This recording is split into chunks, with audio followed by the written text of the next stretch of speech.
د طالبانو دفاع وزارت وايي مولوي مهدي ایران سره په پوله وژلی دی.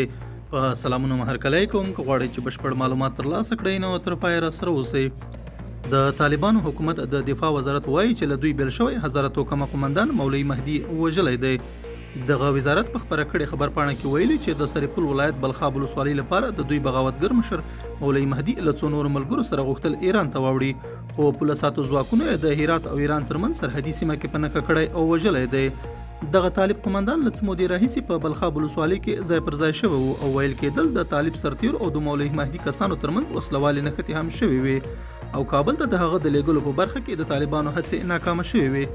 تر اوسه د قومندان مهدي کسانو د هغه د وژلو په اړه څه نه دي ویلي. په بلخاب کې دغه طالب قومندان او طالبانو ترمنځ په وروستیو کې مخالفتونه ډیر شوي وو او نږدې 2 میاشتې مخکې داسې ریپورټونه و چې طالبانو پریکړه کړې وه د قومندان مهدي د نیولو لپاره سلګونه طالب سرتیري بلخاب ته واستوي، خو ځینو سرچینو ویلي و هلته د سرتیرو استولو پریکړه ځکه شوې وه چې له مولوي مهدي سره را پیدا شوي مخالفتونه پای ته ورسول شي، خو د طالبانو د کورنیو چارو وزارت هغه د امارت غړی او خواخوږی وباله او دا یې ردول چې ګواکې هغه د حکومت خلاف وي.